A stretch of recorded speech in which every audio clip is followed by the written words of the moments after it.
says there at the top. Maybe refresh? I did. It's just Are you in the recovery brief? Oh. Oh, it's a different one. Okay, well, oh no. Yeah. I need another phone then. Okay, bye. Hold on.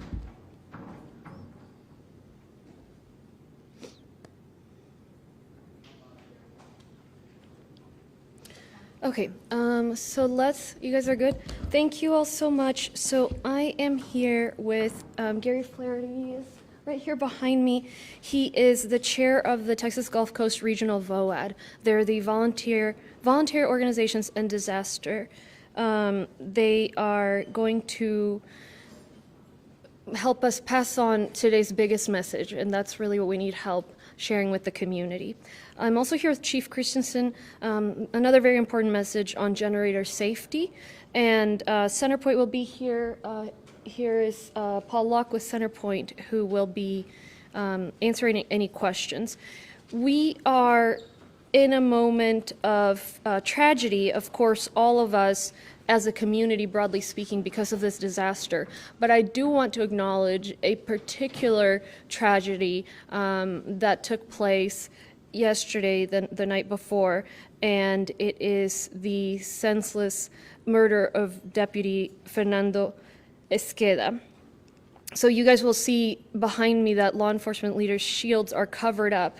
Flags in Harris County flew half-mast yesterday, and that is because Deputy Esqueda was ambushed and murdered on Thursday morning as he was working overtime for the rest of us to have that added law enforcement present and deter criminal activity as the recovery continues. And so let's begin with a moment of silence for Deputy Fernando Esqueda, for his mother, his father, and for his sister, who is also part of the police force.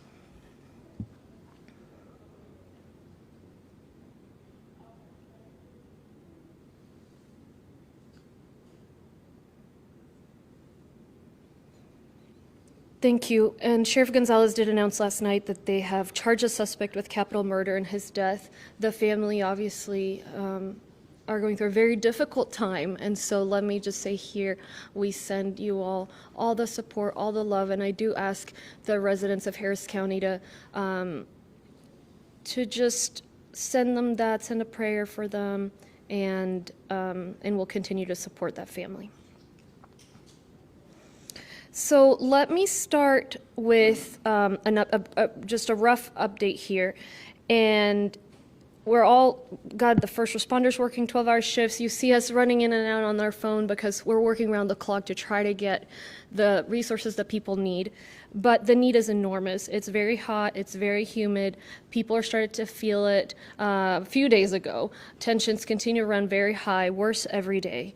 The worst hit households have one or multiple trees sitting on their homes with part of the trees inside their rooms, inside their bedrooms, inside their living rooms. They feel lucky to have escaped death, but they're suffering very much with what's going on right now.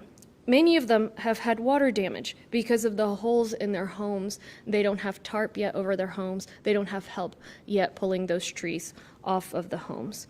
Many others have branches and debris all over the yard, all over the home. Everyone without power, needless to say, is exhausted and frustrated by the heat. Many times, and I've seen this myself, we've all seen this in images, it's the elderly, it's widows, it's families with young children, you name it, who are in these conditions. So these folks need water, they need ice, and they really need help cleaning the debris off their yards and the trees off their homes. There are countless of families with that type of need all over Harris County. And so we're helping with the water, we're helping with the ice. Centerpoint is working on the power restoration with 12,000 linemen here, but you can help us with the debris removal and with the removal of those downed trees that are cutting through people's homes this very moment. Because the truth of the matter is our resources for being able to, the sawyering of those trees, pulling them off, taking them out, we just simply don't have enough volunteers and enough trained people right now to be able to do that, to just the number and the breadth of the impact. So let me give, and I'll share with you guys in a moment, and Gary will share with you guys the best way to help us. And I know the folks that have had power have a little bit of survivor's guilt. The weekend's coming up. This is the time we absolutely need you to help us with that debris and with that recovery.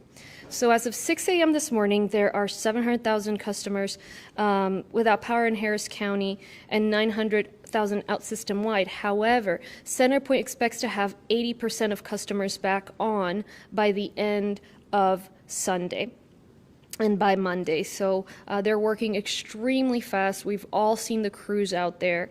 Let me take a moment here to mention we have heard reports of somebody pulling a gun on a group of linemen, somebody shooting pellets at the truck. So I know, people are angry at the situation, and the heat just by nature makes us all more frustrated and the tempers run higher. But these folks are here just to help us, and they're working very hard for us and very quickly for us, these linemen. So please, do not take it out on them. Quite the contrary, they deserve our gratitude. The rain is a little bit of a limiting factor in terms of the speed. Obviously, the workers have to stop if there's lightning, but they can work in certain circumstances. So they're going to work when it's safe to work, and when it's not, they just have to stop. So you can still go online and check the CenterPoint restoration map, which is also on readyharris.org. If you go to Ready Harris, there are some tiles. They're quite large, and they're sliding. It's a slideshow, and you'll see all the major resources there, including the restoration map, where you can see in your neighborhood, on your street, as close as it can be known, whether the power is being worked on, whether it's out, or whether it's back. So other work that we're doing here. We have 61 cooling centers open right now throughout the county, the city of Houston, our various cities. So if somebody needs a cool place to be, check readyharris.org. Also right there on the top in those big tiles, you'll find out where the cooling centers are, but that'll be a nice respite. Our engineering department, you will appreciate to know, is already picking up debris. As you can imagine, the amount of debris is enormous. So it does, no matter how quickly they go, it does take some time. These debris pickup crews are going to make multiple passes because we know that people are just now going to be able to take out their debris who haven't been able to. There is rain, as you know, rain coming, more rain coming. So if you see your drains are blocked by debris, this is the time to get that debris off of the drain, and in preparation for these rains to come down. With the debris blocking the rain, it's possible that there could be a little bit of street flooding. Nothing to worry about, okay? But you can help us by cleaning those drains. We have 11 points of distribution throughout the county, including our cities, for food, for water, and for ice. So it's a drive-through system where you can receive those needs. We have set up the distribution centers close to the most ad-need community. So it's all data-driven and should be able to be accessed by anybody who needs to. But if somebody needs transportation there, again, you can call 211, or if you're not able to get there with a vehicle, that's how you can receive support. We continue to work with the state, we continue to work with our cities and with precinct commissioners to get supplies out into the community as quickly as possible. I know it's not fast enough. We've got 4.7 million residents, many of whom were impacted, and so we're doing everything as efficiently and as quickly as we can. The state has sent us dozens and dozens of semi-trucks worth of aid. They're all staged at NRG. If you go by NRG right now, you see our medical transition center to support our hospitals, and then you see trucks after trucks, and if you don't see them, it's because they're out somewhere grabbing more supplies. So we're distributing that. We get it for the region. We then send it to the various counties or Harris County, and each county is sharing it then with municipalities, with county commissioners, and going to the distribution centers. However, ice has been especially hard to get, and folks who are going through this are aware of that. So we're looking at every option. We have requested 25 trucks from the state on Monday. They've yet to arrive, but I am in touch with Chief Kidd of the Texas Department of Emergency Management, and he is working all the channels he can. We requested another 25, knowing what the need is. Obviously, the 25 from Monday, we've been told they're en route. So we did, we're working with our private sector partners. So HEB donated to us 3 trucks of ice, about 15,000 bags of ice that are actively getting out into the neediest communities right now. And I'm in touch with neighboring counties that were not impacted to see if there's any way that we can get that in here, to see if we can produce it. These are questions we've been running down, but obviously the various levels of priority. We have met, this is another piece of good news, we have met the threshold for direct financial assistance from the federal government. That doesn't mean that we have it coming yet, because the federal government needs to review our data. So folks have been traveling the county, the affected areas, to be able to itemize the damage, particularly where there's major damage, where there's destruction of property, and that has allowed us to go submit to the federal government now our request for direct financial assistance. What that would mean is that FEMA would activate its disaster recovery centers like they did after the derecho, in fact, reactivate some of the ones from the derecho, and people will have the ability to either call or show up to receive direct financial assistance in the form of grants, and for small businesses to receive low-interest loans. So I spoke with the vice president yesterday. I've spoken with the president, and they are aware, they're leaning forward, and they know that we're hoping for an expedient review of our application. So let me pause there and share. Am I ready, Angelica, to talk about the volunteers, or should I go to Chief Christensen first? Yeah, let's go ahead into the volunteers. Okay, so this is where I need everyone really to pay attention, because we need you. So let me describe what we've seen out there for those of you that have not been seeing these images. In one house, we saw a tree that fell through the house and spoke to that person. And you can see, if you guys wouldn't mind making room for the images here. So there's a tree that fell through someone's house directly onto their bed, okay? This person had just gotten up because Grandma, she got hungry. She got up, and 5 minutes later, the tree fell on her bed. Same story with another young man. Some houses completely split in two, and this is not unique, okay? This is not, let's go and find the hardest hit places. We just went to a neighborhood that we knew had been affected, and there was so much of this. Could probably fill the whole screen. We just didn't have time to put it up everywhere. But I want people to know what we're facing. The damage is so widespread. We have over 4,400 people that have had damage to their homes because of Beryl. So we have a network of organizations, and those organizations have activated during Harvey, they've activated in the past, and they know how to work with volunteers. Oh, please join me again, thank you all. They know how to work with volunteers, and you've worked with them. We love these organizations, and right now they need you again. It could take up to 6 people an entire day to remove one large tree. So each of those homes, each of those 4,400, 6 people one day. We need so much more than what we have right now. Right now, all these organizations probably have around 100 volunteers right now. So do the math. We're very far from being able to help these folks.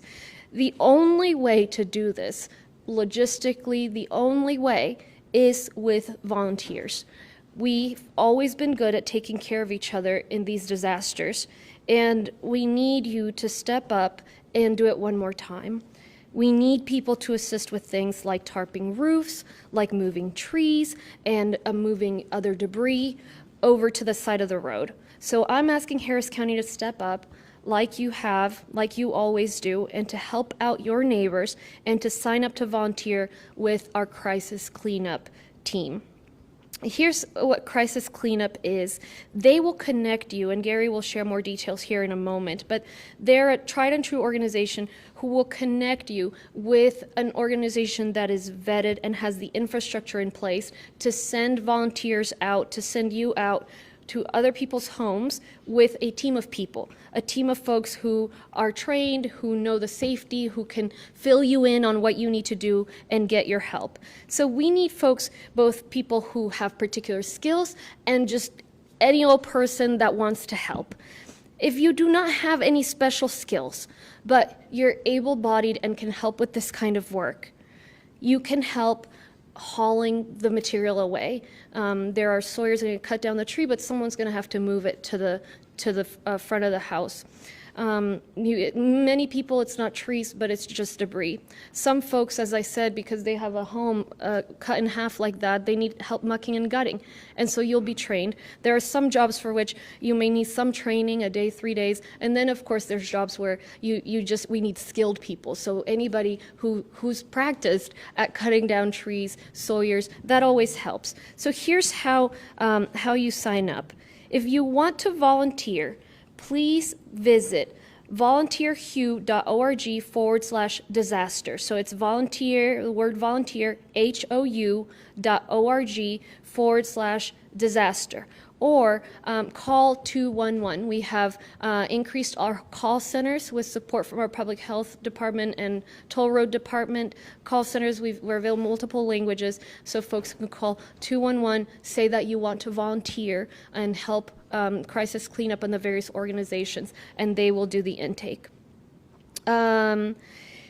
If you have a group, an organization that would like to register, please register through Crisis Cleanup. That way we can be efficient in how we distribute and connect the need to the support and make sure that everyone's properly trained. So whatever your organization is, if it's a church or a different community of faith, if it's an interest group, whatever it is, you can sign up at crisiscleanup.org/register. crisiscleanup.org/register. If you have a group, 211 if you're an individual, or the Volunteer Houston website.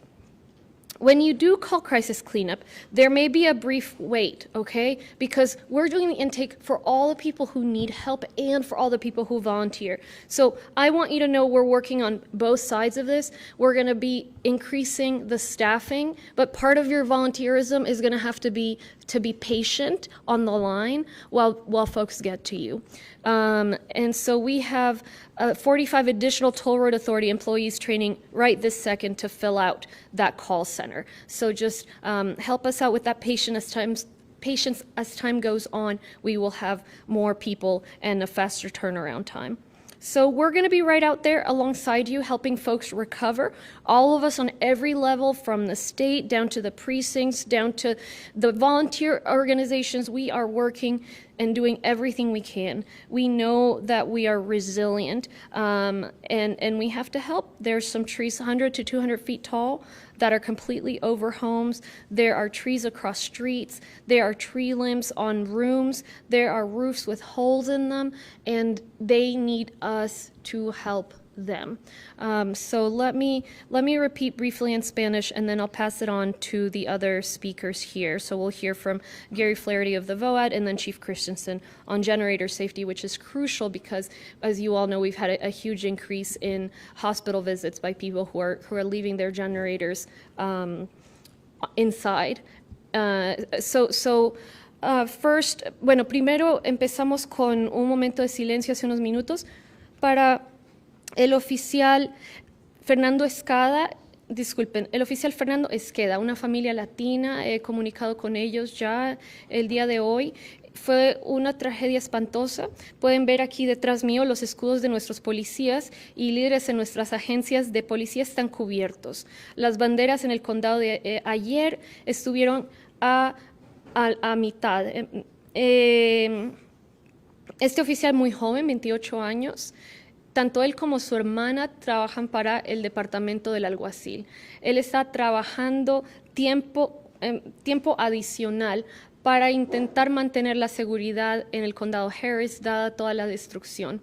Cuando fue atacado y fue asesinado por un criminal, lastimosamente una tragedia enorme para su familia, para su hermana. Entonces quiero pedirles por favor que recemos por ellos, por esa familia y pensar en ellos, mandarles cariño, mandarles fuerza, necesitan todo el apoyo y es una familia muy, muy dedicada a esta comunidad.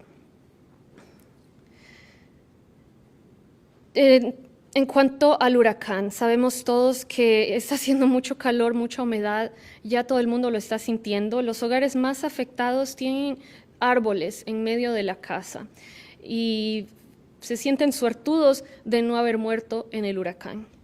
Hay muchos hogares con ramas y escombros por todos lados, en los hogares, en las yardas. Todo el mundo sin electricidad está exhausto y ya desesperado.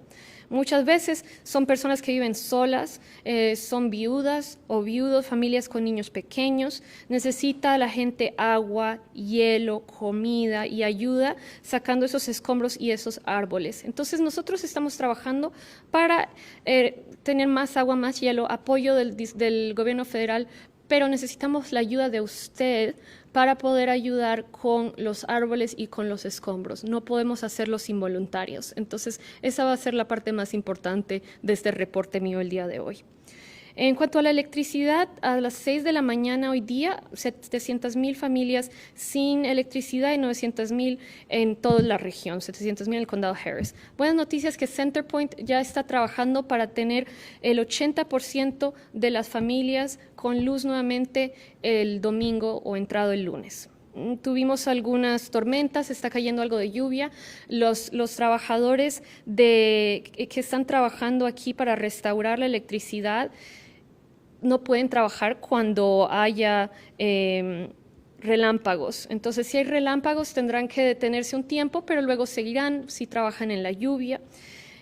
Puede ir y visitar lo que es el mapa de restauración en readyharris.org. Está un link al mapa de Centerpoint donde ve su calle, su vecindario y si ya están restaurando la luz o no, o si ya está todo bien. En cualquier caso, si no tiene luz, debe llamar. Entonces, eso, visita readyharris.org. Hay como una presentación ahí encima. Lo primero que ve es como un rectángulo grande y va pasando. Entonces, cada una de esos rectángulos que uno ve tienen recursos importantes. Uno de ellos está este mapa de restauración. Hemos visto a esos trabajadores afuera día y noche. Y sé que todo el mundo está enojado, frustrado, ya no da más. Pero por favor, sean respetuosos con los trabajadores. Escuchamos un reporte de que alguien sacó un arma para amenazar a los trabajadores. En otro sitio dispararon armas de aire comprimido al equipo de los trabajadores. Entonces, ellos lo que se merecen son agradecimientos, más no violencia ni insultos. También tenemos 61 centros de enfriamiento que ya hemos establecido a través del condado cerca de las comunidades necesitadas. El Departamento de Ingeniería está ya trabajando para recoger escombros. 11 puntos de distribución en el condado Harris con comida, con agua, no mucho hielo, porque bueno, eso todo lo pueden encontrar en readyharris.org. El hielo lo seguimos buscando de H-E-B. Nos han donado 3 camiones grandes de hielo, 15,000 bolsas de hielo que ya estamos distribuyendo. Hemos pedido más hielo al estado desde el lunes y dicen que viene en camino. Estamos igual buscando en otras partes. Ya hemos alcanzado el requisito para ayuda directa del gobierno federal, entonces el gobierno federal está revisando esa aplicación y ojalá nos otorguen esas subvenciones para empresas pequeñas y subvenciones para los individuos y opciones de préstamos con bajos intereses para las empresas pequeñas. Entonces quiero describir lo que vimos ayer en una casa, un árbol que cayó a través del hogar y cayó encima de la cama de alguien. Entonces pueden ver aquí de qué se trata. Estas imágenes no son únicas, son imágenes que se ven a lo largo de todo el condado. Personas que por poco evitaron la muerte. Que llueve, les cae el agua, les está dañando el hogar, todas partes que han trabajado toda su vida en construir. Árboles de 100, 200 pies, árboles que están en medio de la carretera, de la calle. Esto no se puede recoger con los voluntarios que tenemos hoy día. Hay 100 voluntarios y tarda todo el día 6 hombres el recoger un árbol de estos. Entonces necesitamos más voluntarios y lo necesitamos a usted. Por favor, visite volunteerhue.org. If you guys can join me and then we'll hear from Gary. volunteerhue.org/disaster. O llame al 211 y diga que quiere ser voluntario y ayudar con los escombros y con los árboles. Entonces, llámenos. Esta organización Crisis Cleanup, que ha trabajado en Harvey, en todas las desastres, lo va a conectar con organizaciones que trabajan en esto, ya entrenados, que le pueden enseñar. Aunque usted no tenga experiencia, rápido lo entrenan y va con toda la seguridad para poder trabajar en esto. Si tiene habilidad de cortar árboles, también llámenos porque obvio nos hará mucha falta, pero las personas cortan los árboles, ok, ese es un pedazo, el otro pedazo es jalar eso hacia la calle para que lo puedan recoger y eso es lo que necesitamos que usted haga o que ayude con las casas inundadas.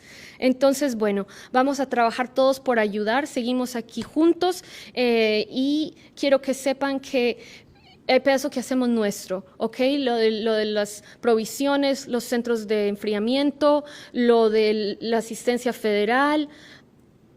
Esto de los árboles no lo podemos hacer sin usted. Entonces pedimos su pedacito en esta ayuda y otro pedazo del voluntario va a ser que por favor tengan paciencia para en la línea cuando llamen al 211 porque necesitamos que esperen un poco. Hemos activado líderes o centros de teléfono ya para poder aumentar el número de personas tomando llamadas, hablan español, pero siempre necesitamos un poco de paciencia por parte de usted. Si su iglesia, su grupo, organización, escuela, lo que sea, quiere ayudar en voluntariado, también por favor regístrese vía nosotros para que todos estemos organizados.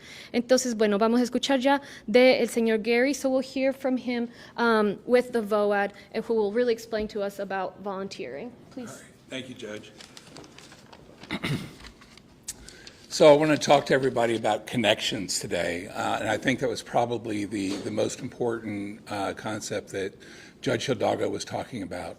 Fellow Houstonians, Harris County residents, the Beryl hit. We got out of our house and we took care of ourselves, and we looked to our left and took care of one neighbor. We looked to our right and took care of the other neighbor. We looked across the street, took care of that neighbor. But now what do? What can you do? And there's so many other people in Houston that need help. So it's what do we do to make those connections, those volunteer connections, so we can magnify the effect of our volunteer organizations that are already working here and get as much of this work done as we can. So it starts off first with crisis cleanup. Crisis cleanup is described as a work order management tool. It's where you raise your hand and say that you need help, and the first part of that connection. So if you've been impacted by the storm and you need help, raising your hand on crisis cleanup is the first connection that you make. On the other side, we've got volunteer organizations like Team Rubicon, which is one that I volunteer with, volunteer organizations like Texans on Mission, the Restoration Team, Katie Response, faith-based organizations. There's a number that are involved, the Minutemen. So how do we make that connection? Well, we make that through crisis cleanup as well. And this is where crisis cleanup may be less of a work order tool and more of a matchmaking tool. On one side, we have people that need help. On the other side, we have people that can offer that help. And so through crisis cleanup, they're able to go in, look for those matches, call up that homeowner and say, we're here to help. What do we need to do? It's all the services are offered completely for free. These are nonprofits that are working. So how do we make that connection? The problem is the Storm Beryl was huge, huge amount of damage. So how do we handle that extra volume? And that's where the third connection comes in. How do we connect you back to the volunteer organizations? You want to volunteer with one of these organizations because they have the leadership and expertise to make sure that, number one, you're not going to get hurt, the homeowner is not going to get hurt, and that we do the job as, just absolutely wonderful quality and the best we possibly can, because we don't want to do any more damage to their home. So what you do is you go to Volunteer Houston, and we make that third connection. You connect to Volunteer Houston, and they will offer a number of opportunities for you to serve. So you look for one that matches your capabilities, one that matches geographically where you want to serve, and then you make that connection to that organization. Then you'll call up that organization. They'll be onboarded with that organization. They'll go through whatever training they want you to go through, and you're out there serving. Now, we have all kinds of different jobs, and they require all kinds of different training, right? As a spontaneous volunteer, you can go and help work, tarp or buck and gut a home. As long as one person on site knows what they're doing, everybody else can be a spontaneous volunteer. You can go out and help your neighbors. If you're tarping a roof, we prefer that you have some training to be on the roof, but lots of opportunities for spontaneous volunteers on the ground. If it's chainsaw work or debris management, everybody can do. That's just picking up all the debris. And then on Sawyer work, what we prefer is that you work with an experienced team. Team Rubicon, Texans on Mission. Volunteer to work with them as a volunteer. Let their sawyers do the more technical part and the more dangerous part, quite frankly, of cutting down that tree, getting the tree off the home, and doing it in a way that doesn't damage the home, doesn't hurt anybody else. But what we really need is people to take those debris and get that debris to the right-of-way. So that's the third part of the connections, right? So we're connecting victims through crisis management, or crisis cleanup rather. We connect them there. We connect that to volunteer management, and ultimately we connect you through Volunteer Houston, ultimately back into the volunteer. Now, something I need to point out, there's a statistic here that sometimes may be a little bit uncomfortable. When you call crisis cleanup and give them your information, it may be days, it may be weeks, it may even be months before you get a call. The statistic that I really find disturbing is that usually, in most instances, about 30% of the folks are never called. And quite frankly, that's not good enough. We're from Texas, we're from Harris County, we're from Houston, and that's just unacceptable performance. So we've got to figure out a way to mobilize our citizens to go out there and make sure that when they tell the stories about the 30%, they say, except for Harris County, because they took care of all the needs of their fellow citizens. So I just encourage you to take this opportunity this weekend and the weeks ahead to look up the opportunities on Volunteer Houston, connect with a nonprofit that's already working in these areas, hopefully stay with that nonprofit after the disaster as well, so we're ready for the next one, and go out there and help our Houstonians that are in need. We've got a couple organizations, we've mentioned them, Team Rubicon, Texans on Mission, Katie Responds, the Restoration Team, and we'll be adding many more to the Volunteer Houston site. And with that, really appreciate you going out there and volunteering and basically showing the nation what Texas and what Houston's all about. Thank you. Thank you. Thank you so much, Gary. And just to be clear, so obviously it's an improving system, and so it's again asking for patience, right? So we want folks to sign up, and I think what we're trying to communicate is, yes, you might have to wait on the line a little bit. There's a chance a percentage of you will get lost in the shuffle somewhere, okay? But when you're bringing this many organizations, that's bound to happen, and they're working behind the scenes so hard with the organizations and nonprofits to do this as efficiently as ever. So just please sign up, and again, the more people sign up, the more people are going to be able to be on the ground as soon as possible, hopefully within a matter of this weekend. So we've got the call center set up for that reason. So okay, let me pass it on to Chief Christensen here to talk about generator safety. Good afternoon, Laurie Christensen, your Harris County Fire Marshal. I want to successfully report that we are seeing a decline in the carbon monoxide calls within the unincorporated county. On our highest peak, we had 152 calls within a 24-hour period. Yesterday, we were down to 61, and so messaging is working. I want to thank the media for getting that messaging out. I want to thank those of you who are reposting our social media information, because we've been telling you, what is carbon monoxide? It's an odorless, colorless gas that can put you to sleep within minutes and take out your whole family. Again, generators should not be inside of a garage. They should not be within 20 feet of your home if you can keep that distance. They shouldn't be on a patio where it's coming up in the eaves of your home. So we want you to be very conscious of that. If you can afford to have a carbon monoxide detector, that would be a phenomenal to have while we're still on generator power. I also want to say that we've reached out to various homeowners associations, the apartment association. They're doing a great job of putting our information out. We actually have flyers that we're putting out in English and Spanish. Not only are our partners passing these out, we have at the pod sites where the ice and water are being given out, we are passing these out, so we encourage you, please share with your neighbors. Again, it's on our social media site. It's free information, and let us know if there's something we can help you with on that. I also want to give a shout out and thank you to the Emergency Service District fire departments that are out there. They're actually going out doing assessments.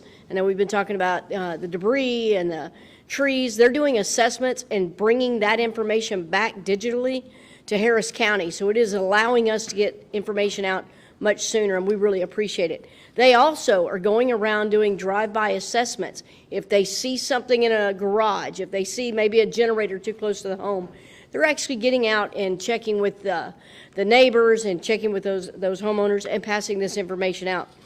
The key here is this. We're going to be on generator power, some of us, for several more days. Don't get laxed. If you see a generator running at your neighbor's, go over there. Even if it's a neighbor you haven't met, this is a great time to get together. I can tell you, I've met some neighbors that I didn't even know I had personally because we've been on generator. And have them come over and just say, hey, I see this is a little too close to the house, or how long are you running this? Is there anything you need? Our greatest concern is that we get laxed in the comfort of that continuous hum of the generator, and we forget that it needs to be further away. So again, thank you. Thanks for everybody putting out this information, and we look forward to continuing the success of bringing those carbon monoxide calls down. Thank you. Thank you so much, Chief, for that, and Chief Christensen for sending that wireless emergency alert yesterday. You guys got your phones pinged with it, but there's just hundreds and hundreds of people that were being taken to the hospital, and the numbers are down. So thank you for heeding that. We know that generators are being stolen. We understand that, and then you might want to put it in your home. Back to guys, it's a tough time. Let's try to be respectful and responsible, but also it's your life. It can take your life if someone is sleeping. They may not be able to tell.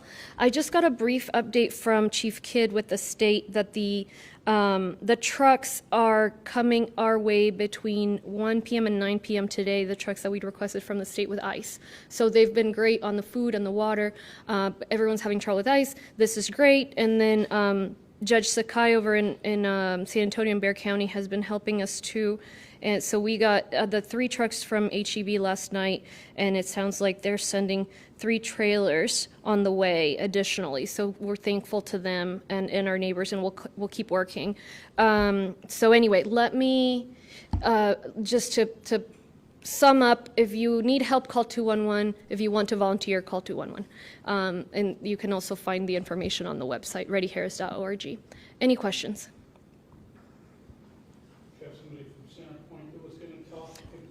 He'll answer questions. Okay, can you just give us an update on where we are? Because there's a lot of people, and I know it's been huge, and it's a big undertaking, but where are we? And for all those people out there upset, how can you help kind of give them a reassurance that things will get back to normal at some point?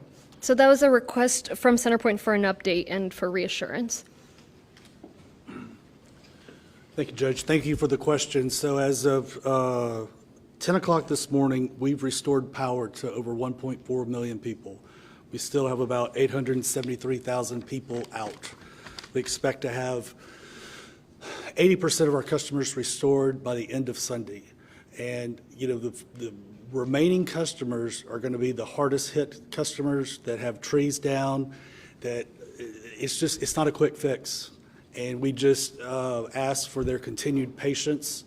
And we ask that if you do go out and try to cut your tree down that's already fallen down, trim it up, please be careful. Watch out for down power lines. If you see one, call 713-207-2222.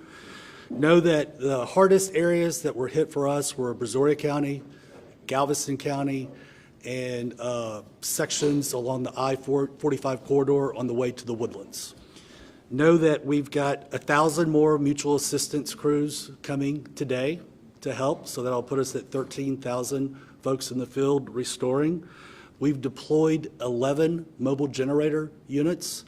We're deploying 6 more today, and Encore and Qantas are loaning us 2. So that'll put us at about 19 mobile generation units at critical facilities. We've got 18 staging sites around the region to help us get to customers and restore power as quickly as possible. But I know it's hot. I'm thankful for the rain to cool things off. You know, everyone here is exhausted, but we'll continue to work around the clock to get everyone restored as quickly as possible. How does the rain, though, how does it impact? It doesn't impact, only if it starts lightning. If that. Can you repeat the question before you? Oh, how does the rain impact, or how does the rain impact restoration? They can work in the rain, but they cannot work when it's lightning. And when it starts lightning, they take shelter and they make a decision on when they feel it's safe to go back out and get to work. Okay. Thank you all. Anything else? All right. Thank you so much. Please volunteer, and please let us know if you have damages on 211. Thank you.